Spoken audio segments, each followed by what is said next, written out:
Amis de la plume et du papier, bonjour. La revue des titres à la une des journaux de ce vendredi, nous la démarrons par le Cameroun où les élections des bureaux permanents se sont déroulées hier dans les deux chambres du Parlement. Cameroun Tribune nous informe de ce que ces élections ont vu Marcel Nyat Ndifendi reconduit à la tête du Sénat et Kavaï Yegye Djibril à la tête de l'Assemblée nationale avant de placarder en manchette « Parlement, Nyat et Kavaï rempile ».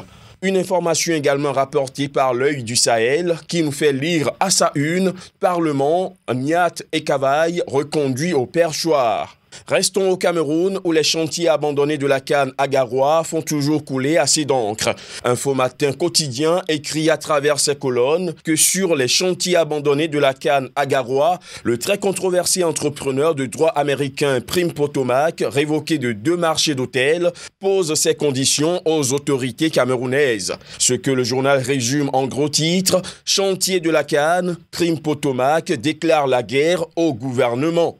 Dans ce même registre, l'Œil du Sahel s'interroge à sa une, hôtel de la Canne, qui va payer les dettes de Prim Potomac à Garoua? Et au tri-hebdomadaire camerounais Essingan de renchérir, chantier des hôtels de la Canne, les appétits financiers de Bello Bouba. Au Mali, la crise de l'école était ce vendredi à la une du journal Le Républicain. Le tabloïd nous offre à lire en manchette que des manifestations à Kati et à Bamako se sont tenues pour la réouverture des classes. Le Républicain publie également un sondage sur la gouvernance au Mali qui nous apprend que 49% des Maliens sont insatisfaits de la gestion du gouvernement.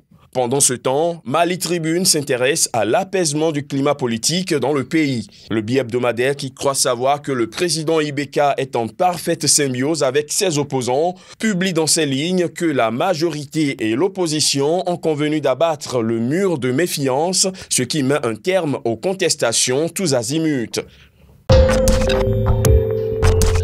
En Côte d'Ivoire, c'est la passation de service à la tête du ministère chargé des Affaires politiques qui focalise notre attention.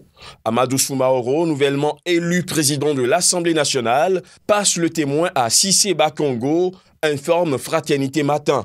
L'intelligent d'Abidjan, également témoin du changement au sein du gouvernement, écrit que le nouveau ministre annonce déjà les couleurs. Selon les propos de Cissé Bakongo, rapportés par le quotidien, l'offre politique ne doit plus seulement consister à vouloir l'alternance, mais aussi à adresser les vrais problèmes pour lesquels les électeurs portent au pouvoir.